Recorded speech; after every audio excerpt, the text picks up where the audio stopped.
ప్రధాని మోదీ పర్యటనను విజయవంతం చేయాలని విద్యుత్ మంత్రి గొట్టిపాటి రవికుమార్ పిలుపునిచ్చారు. వివరాలు దుగ్గిరాల సమాచారంలో.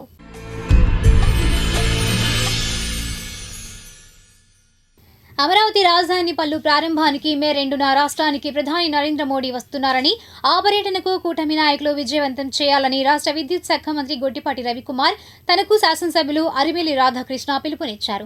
మంగళవారం దుగ్గిరాల జంపాల కాంప్లెక్స్ పైన హాల్ నందు టీడీపీ, జనసేన, బీజేపీ నాయకులతో సన్నాహక సమీకరణ సమావేశం నిర్వహించారు. ఈ కార్యక్రమాన్ని ప్రతి ఒక్కరూ బాధ్యతగా భావిస్తూ విజయవంతం చేయాలని కోరారు. ఈ కార్యక్రమంలో తెలుగుదేశం పార్టీ గుంటూరు పార్లమెంట్ ప్రధాన కార్యదర్శి పోతినేని శ్రీనివాసరావు, నియోజకవర్గ పరిశీలకులు ముమ్మిడి సత్యనారాయణ, మండల పార్టీ అధ్యక్షురాలు కేశంనేని శ్రీఅనిత, జనసేన పార్టీ మండల అధ్యక్షులు పసుపులేటి శ్రీనివాసరావు, బీజేపీ మండల అధ్యక్షులు Pasupuleti Ganesh, MPP Sheikh Jabeen, vice MPP Pasupuleti Sai Chaitanya, రాష్ట్ర వాణిజ్య విభాగం ప్రధాన కార్యదర్శి గూడూరు వెంకట్రావు, పార్టీ నాయకులు తాళ్ల అశోక్ యాదవ్, దేవరపల్లి చంటి, ఎండి జలాలుద్దీన్, పినపాటి కరుణాకర్రావు, ఎడ్ల సాయికృష్ణ, నియోజకవర్గ రైతు నాయకులు వాసిరెడ్డి శ్రీనివాసరావు, కొల్లూరు నరసింహరావు, మాజీ ఎంపీపీలు వెనిగల శ్రీకృష్ణ ప్రసాద్, ఉన్నం ఝాన్సీరాణి, మైనార్టీ నాయకులు ఎండి నిజాముద్దీన్, నాయుడు సీతయ్య, నందిపాటి జోగారావు, ఏళ్ల జయలక్ష్మి, పాటిబండ్ల కృష్ణప్రసాద్, పుతుంబాక సాయికృష్ణ, కాబోతు దేవదాస్, కొండూరు ముత్తయ్య, పసుపులేటి రవి యాదవ్, మిక్కిలేని గాంధీ, అంచే మారుతి ప్రసాద్, తోటకూర సీతారామయ్య, నెమలికంటి దాసు, జంపాల నరేంద్ర, జూపల్లి వెంకటేశ్వరరావు పార్టీ కార్యకర్తలు తదితరులు పాల్గొన్నారు. ఈ సందర్భంగా మంత్రి రవికుమార్, ఎమ్మెల్యే రాధాకృష్ణ మాట్లాడారు. ఖచ్చితంగా మనం ఏదైతే అనుకున్నామో ఆ కార్యక్రమం ఎట్టి పరిస్థితుల్లో టార్గెట్ రీచ్ అవ్వాలి.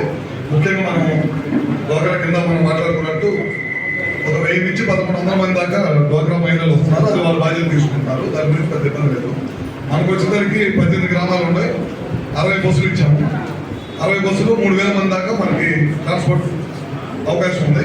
ఇక్కడ నుంచి 30 కిలోమీటర్లు కాబట్టి మన గ్రామాల నుంచి మన నాయకులు కానీ మన కార్యకర్తలు కానీ అందరూ కూడా బైకుల్లో కానీ లేకపోతే ఓన్ ట్రాన్స్పోర్టేషన్ ద్వారా మిగతా వాళ్ళంతా రీచ్ అవ్వాలి. 7500 మందికి ఎట్టి పరిస్థితులు తక్కువ కాకుండా అందరూ కూడా అవ్వాలి. ముఖ్యమైనది ఇందాక మన వాళ్ళు చెప్పారు, ఉపాధి హామీ కూలీలని లేకపోతే వీళ్ళని అవన్నీ మనకు అవసరం లేదు. మన పార్టీ చాలా బలం ఉంది. ఇంకా కూలీల్ని వాళ్ళని ఎక్కించుకొని బలవంతంగా ఫోన్లో మాట్లాడే అవసరం లేదు. అవి ఎక్కించుకొని తీసుకొచ్చి బలవంతంగా తీసుకొచ్చి మళ్ళీ వాళ్ళు మధ్యలో లేచి వెళ్ళిపోతూ ఉంటారు.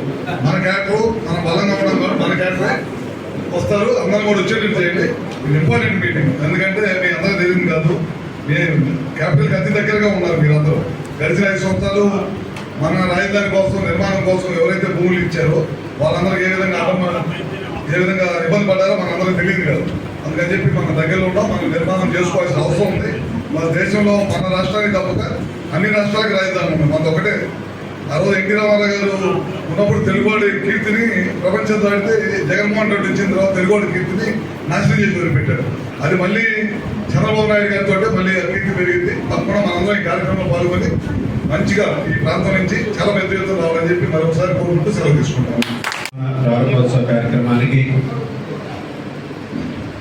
మన మంగళగిరి నియోజకవర్గం నుంచి దాదాపు 40,000 టార్గెట్ని ఇవ్వడం జరిగింది. ఈ నియోజకవర్గ శాసనసభ్యులు మన యువ నాయకులు మంత్రివర్యులు లోకేష్ గారి ఆధ్వర్యంలో ఏదైతే ఈరోజు పార్టీ కానీ ప్రభుత్వం కానీ మనకి ఇచ్చినటువంటి టార్గెట్ని రీచ్ అయ్యే విధంగా మనందరం కూడా ఒక ప్రణాళిక ప్రకారం పర్ఫెక్ట్గా ప్లాన్ చేసుకుని ఈరోజు నన్ను కానీ ఇక్కడ మన మంత్రివర్యులు గొట్టిపాటి రవికుమార్ గారిని కానీ ఈ 3 రోజులు కూడా ఇక్కడే ఉండి ఏ విధంగా దీన్ని రీచ్ అవ్వాలనేది